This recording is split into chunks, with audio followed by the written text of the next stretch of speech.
Well, Ben, congratulations in England. Lions call up, you must be delighted. Sum it up for us. Yeah, it's good.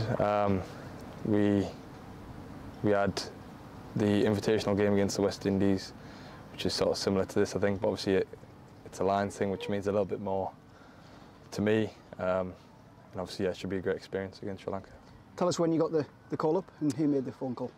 Well, I actually missed the phone call, but I got a text from Guy Jackson about the selection. It was actually when we were ended up at, where was it?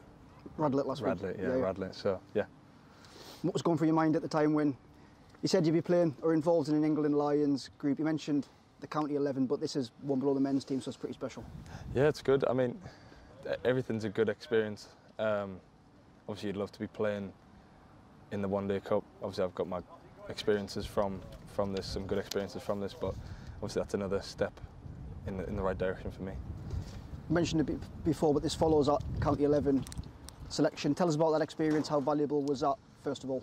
Yeah, it was mint. Obviously, not having a lot of cricket in the second team at Durham this year, but to go and get some red ball cricket against obviously international players was special. And yeah, just to be around a different group, it was just refreshing, really.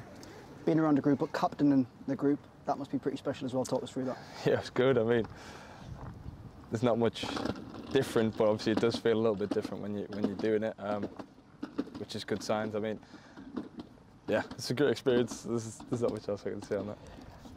In terms of your career opportunities moving forward, how valuable is it being around the England setup and being around these groups for your career moving forward?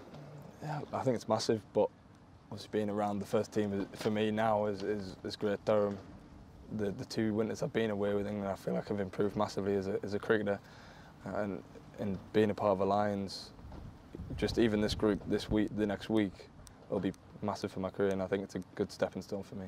Just tell us a bit about being in that environment. How does it differ to being around the Durham setup? To be fair, I think we've got pretty similar setup now. I don't know about in the last couple of years, but the setup's like pretty similar. But obviously, like I say, it's a different faces. I think Michael Yardy's coaching in this Lions, which is obviously a similar face for me in the 19s, which is good. But there isn't much difference. It's just refreshing, really. And when you get these call-ups, do you set yourself goals, objectives, or is it just a case of going out performing and hoping you do what you do with the bat? Just see the ball, try and hit it. Yeah, there's not much. Just take every ball as it comes. And the game's at New Road next week. The last time you played at New Road, you scored 80 for Durham. Talk us through that innings a couple of weeks ago. It was a relief, to say the least. I mean, it could have been better. Obviously, could have seen 100 out, but it was a relief because of my last year's campaign in this competition wasn't great, and to come back and to do what I did in the first couple of games, I know it fell off a little bit, but to do that at a pretty flat pitch and a lovely ground was special.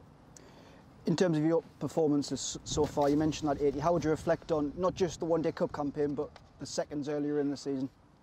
Yeah, like I said before, it's been frustrating for all the second teamers in Durham, and because of the weather that we had in the first couple of months. But to get your opportunity in the One Day Cup has really helped, find yourself as a player where you actually are, because it was quite hard to do that with so little games before. And I think it's for all the youngsters that have played, have really found out where they are in the game and in the season, so it's been good. How nice is it to play against some of the lads that you've played with in the academy to now play professional cricket with? Yeah, it's good. Actually, a lot of people in the 19s as well that I've come across, and it's a nice feeling to know that you're playing in the first team game, and they are as well, and it's good to see everyone doing well. After this Lions game, what's your aims, goals for the season when you return back to Durham ahead of the final couple of months in the run-in? I'd love to play red ball cricket. I'd love to see where I'm at in that selection. In the quarterfinals for the Blast, I'd just love to be there, to be a part of the squad. Just take every moment as it comes, and hopefully I do well. I'll just touch on that T20. Obviously, your debut at Notts, never got an opportunity. Then the games you played, obviously, you never got a bat. How nice is it just being around a Blast team after a bit of T20 cricket in Zimbabwe with the Tuskers? Yeah, it's mint. It's a total different sort of feel, but it's exciting. Obviously, sometimes 12 man in red ball format can be a bit tiring, but just be around the game and see how the game pans out in each one has been brilliant. So been good. Trip to Surrey, obviously a massive tall order for Durham. They're a line which has started with international players. Just what an experience will that be for the group in general? I think it'll be amazing. I actually think we're good enough to go out there and win. And if not, I feel like we'll give them a mint game, and to play against players, or even for me or for whoever's not playing, to watch players like that go about the business is going to be mint. So yeah.